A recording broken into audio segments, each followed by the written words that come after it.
Welcome to the Kalp Vriksha Law of Attraction Simplified Series Part 1। कल्प वृक्ष, कल्पनाओं का वृक्ष, मतलब जिस वृक्ष के सामने आप कुछ भी कल्पना कीजिए वो साकार हो जाती है, उसे कहते हैं कल्प वृक्ष। We can attract whatever we want, but we cannot attract what others want। जी हाँ, हम वही पा सकते हैं जो हम एक्चुअली में चाहते हैं, हम वो कभी नहीं पा सकते जो दूसरे चाहते हैं। हमारी पौराणिक कथाओं में इसका वर्णन देखने को मिलता है। राक्षसों से सदा ही बचाकर रखा जाता था इस वृक्ष को, और राक्षस हमेशा ही इसे पाने के लिए योजनाएं बनाते रहते थे। पर कभी सोचा है कि क्यों इसे राक्षसों से दूर रखा जाता था और ये सदा ही देवताओं के पास रहता था? अरे भाई, क्योंकि इस वृक्ष के सामने कोई कुछ भी कल्पना कर सकता था ना, फिर उसकी वही कल्पना ये वृक्ष पूरी कर देता था। और हर मनुष्य एक दूसरे से भिन्न है, तो उसकी इच्छाएं भी तो भिन्न ही होगी ना। और जिसके मस्तिष्क का जितना विकास हुआ है तो उसके अनुसार ही कुछ मांगेगा।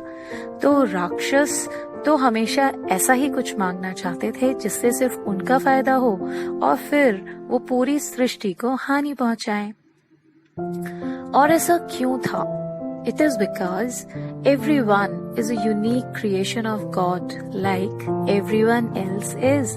जी हाँ, हम सब अलग हैं और इसलिए हम सभी एक जैसा नहीं सोच सकते। भगवान ने हमें अलग ही बनाया है, उसके कैनवस पे हर बार एक नई पेंटिंग होती है। हम सभी को एक डिफरेंट माइंडसेट के साथ इस धरती पर भेजा गया है, तो फिर सब एक जैसा कैसे सोच सकते हैं? आप वही सोच सकते हो जो आप सच में हो। Yes, one cannot get what he wants, but he'll always get what he is। सिर्फ ये सोचना कि अरे उसने कई दिनों तक उस कार के बारे में सोचा और वो उसे मिल भी गई, अब मैं भी सोचूंगी तो मुझे भी मिल जाएगी, चाहे मन में उस कार का दूर दूर तक कोई चित्र ही ना हो, बस सोचने मात्र से कार मिल जाएगी। नहीं, ऐसा कभी नहीं होता। जरूरी नहीं कि हम हर वो कल्पना कर सकें जो दूसरे करते हैं। तो आप अपनी शक्तियों को जानें और समझें कि आप वास्तव में क्या चाहते हैं। जरूरी है पहले स्वयं को जानें। हाँ, पर आप चाहें तो आप बहुत कुछ कर सकते हैं, दूसरों की तरह सोच भी सकते हैं, पर तब जब आप सच में ऐसा चाहें। अंदर से प्रबल इच्छा होनी चाहिए। हम अक्सर अपने चारों ओर एक सीमा बना लेते हैं कि बस इससे ज्यादा हम नहीं कर सकते। फिर अचानक से एक दिन कुछ ऐसा होता है कि हम सोच में पड़ जाते हैं कि ये हमने किया है। एक बार एक आदमी था, बड़ा ही आलसी, हमेशा कुछ न करने के नए नए बहाने ढूंढ ही लिया करता। उसके इस व्यवहार से घर वाले बहुत परेशान थे। उसके पिताजी उससे कई दिनों से कह रहे थे कि चल खेत देख कर आते हैं, फसल पक चुकी होगी। वो न चल पाने का बहाना करता रहा और पिताजी को नौकरों की मदद से अकेले ही फसल काटनी पड़ी।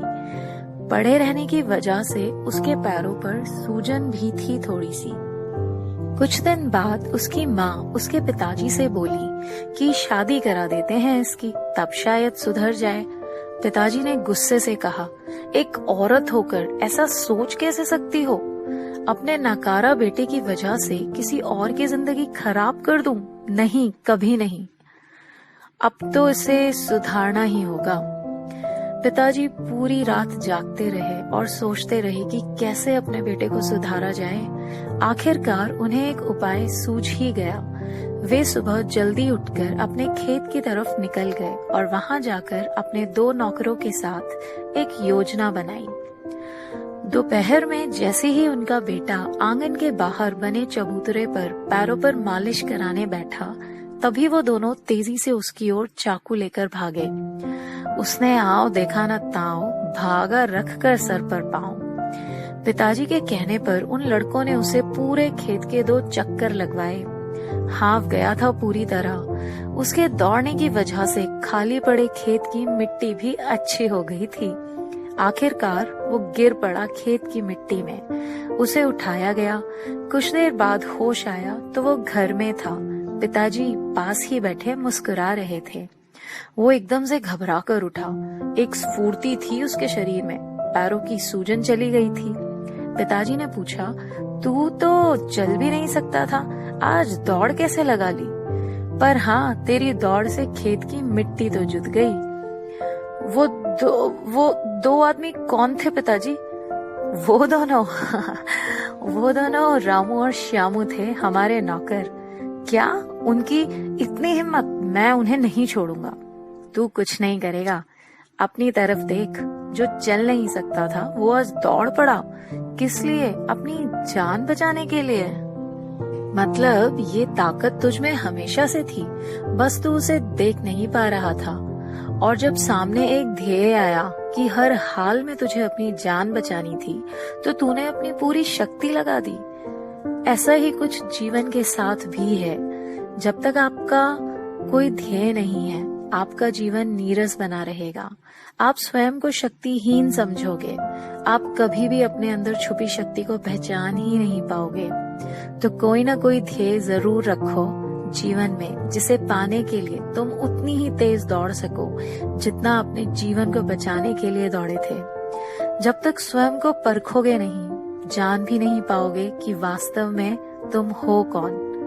और फिर बिना कुछ प्राप्त किए ही भगवान का दिया उपहार, ये मनुष्य जीवन यूं ही समाप्त हो जाता है। ये बात उसे समझ आई और फिर तो जीवन ही बदल गया।